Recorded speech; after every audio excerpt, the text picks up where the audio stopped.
Trump starts a trade war while the world is shocked by the new tariffs. On Thursday, President Donald Trump's decision to levy substantial tariffs on U.S. imports from both allies and rivals sparked threats of retaliation, intensifying a global trade war that has the potential to fuel inflation and raise concerns about a recession. Other leaders facing the end of an era of trade liberalization that has shaped the global order condemned the penalties announced on Wednesday, which caused turbulence on global markets. Trump stated that he would increase duties on some of the nation's largest trading partners and impose a baseline tariff of 10% on all imports to the United States.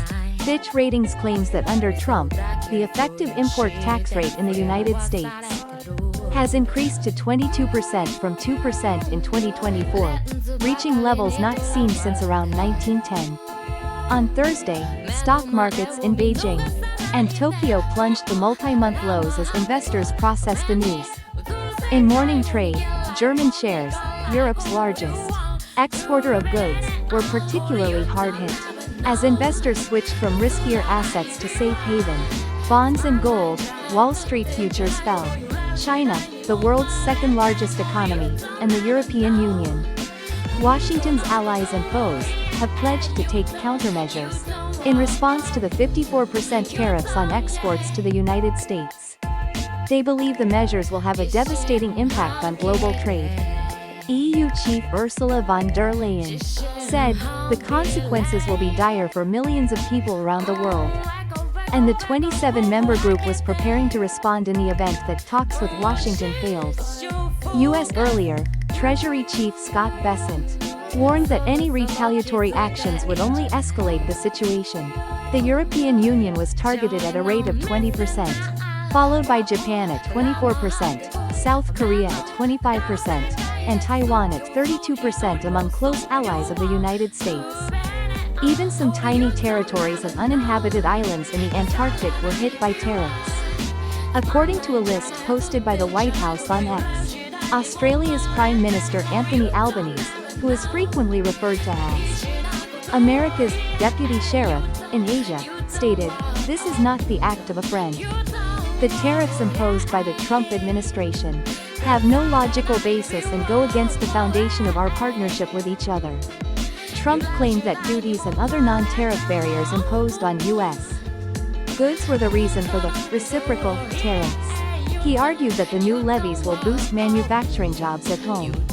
Trump stated, "Our country has been looted, pillaged, raped, and plundered by nations close and far." Outside economists have expressed concern that tariffs could cause the global economy to slow down, increase the likelihood of a recession, and drive up the average American family's cost of living by thousands of dollars. The two largest trading partners of the United States, Canada and Mexico, will not be subject to any additional taxes. As a result of the announcement on Wednesday, these countries already face 25% tariffs on a variety of goods. Nigel Green, CEO of the global financial advisory Davere Group, stated, "This is how you sabotage the world's economic engine while claiming to supercharge it." The stark reality is that these tariffs will drive up the prices of thousands of everyday goods, from phones to food, which will fuel inflation at a time when it is already unbearably persistent. Finishing, de minimis, according to a White House fact sheet. Certain goods, such as energy, copper, pharmaceuticals, semiconductors, lumber, gold, and certain minerals that are not available in the United States, are exempt from the reciprocal tariffs. Trump also signed an order to close a trade loophole that allowed low-value packages, or de minimis, valued at less than $800, to be shipped duty-free from China. The White House stated that the move was made with the intention of reducing the flow of fentanyl into the United States. The order covers goods from China and Hong Kong and will take effect on May 2nd.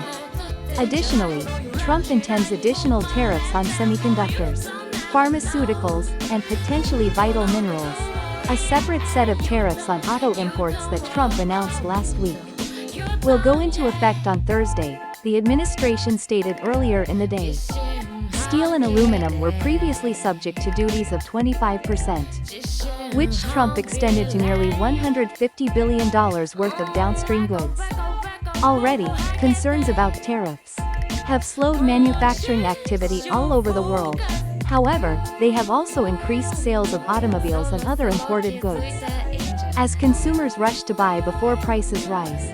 Now that the new tariffs are a reality, businesses all over the world must decide how to adapt, as their options are limited and unappealing to their customers.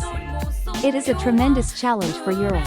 French Prime Minister François Bayrou stated, "I think it's also a catastrophe for the United States and for US citizens."